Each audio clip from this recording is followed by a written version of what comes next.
soluzione tra il sindaco e il suo coordinamento che è stata accettata questa è la buongiorno, ben arrivata. Ecco, capocampo Giorgio. Bene, dai. Il presidente Serracchiani, purtroppo il Friuli Venezia Giulia è nuovamente in prima linea.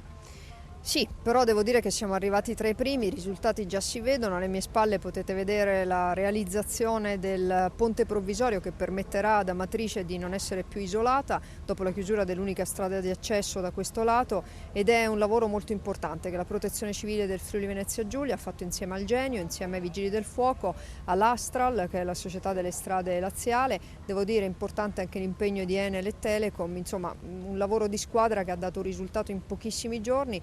Questa è la prima opera infrastrutturale del doposisma che viene consegnata alla popolazione.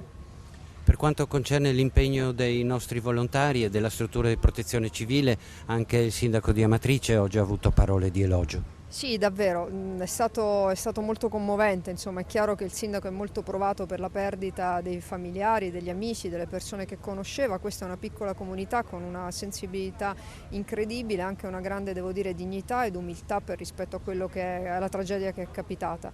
E ci hanno ringraziato perché siamo stati appunto tra i primi ad arrivare, siamo quelli che sono riusciti a portare a casa il risultato in tempi brevi, e devo dire che insomma c'è stato il riconoscimento del lavoro dei nostri volontari, dei nostri tecnici, che io personalmente voglio con grande orgoglio ringraziare. La fase di emergenza di fatto è ancora in atto, però il Friuli Venezia Giulia, anche parlando con lo stesso sindaco di Amatrice, sta già impostando o ipotizzando alcuni prossimi interventi.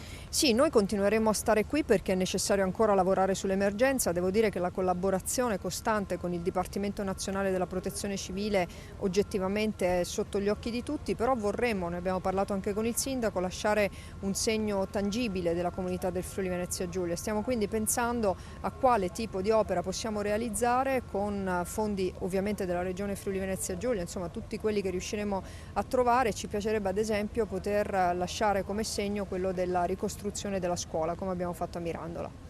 Il Friuli Venezia Giulia ha insegnato che la prevenzione e l'edilizia antisismica in questo caso sono fondamentali. Guardate, siamo andati nella zona rossa e si vede proprio, è una fotografia non solo spettrale, ma purtroppo capisci davvero che cosa significa costruire con tutti i criteri, le regole, l'antisismica, e anche ovviamente con costruzioni leggere, e dove invece purtroppo la mano dell'uomo non è stata felice. Ci sono delle case a distanza di pochissimi metri che sono completamente intatte, e delle case che sono assolutamente implose come fosse stata una bomba.